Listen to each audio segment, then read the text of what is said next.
Hello, I'm Jazz Rose, CEO at J&C Education and author of Teaching Primary PE.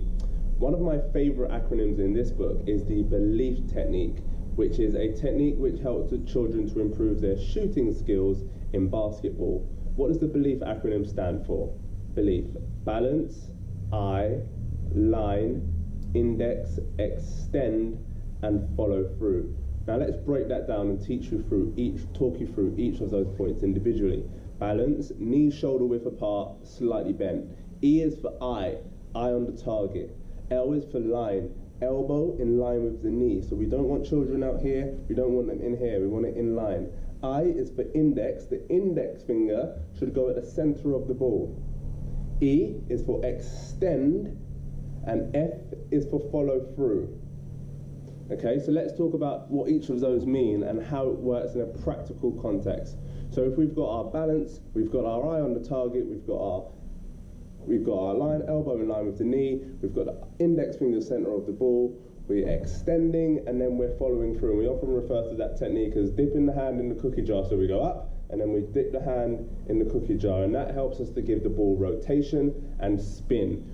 One of the common things that children will get wrong and that they need to improve on is children often do that and they'll sort of throw the ball forward. So there the technique is, can you really extend?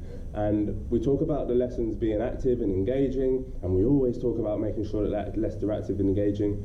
And one of the challenges that might get about, well, we only have 2 hoops, sir, so how can we make sure that all the children are actively involved? But there's really simple techniques that you can do to mitigate against that. You can have a hoop on the floor, 5 yards away, 6 yards away, or whatever appropriate distance, and children can just practice that technique.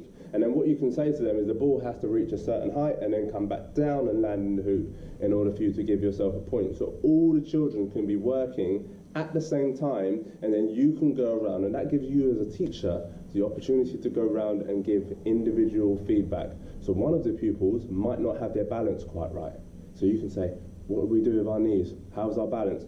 Another of the pupils over there, they might not have their line right, so you might need to correct them on that specific area. Someone else might not be following through correctly, and they might just be pushing the ball there, not giving the ball enough spin in order for it to rotate in the direction and the speed at which they want it to travel. So you can go around and give individual feedback based on how pupils are progressing.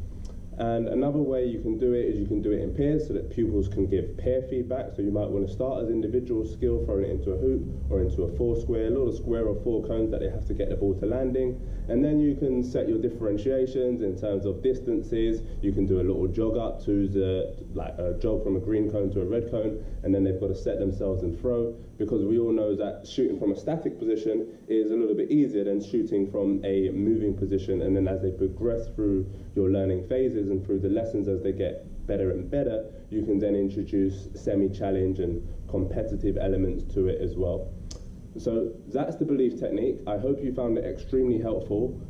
I hope that's something that you can deliver in one of your lessons to help improve your children's shooting and scoring abilities in basketball.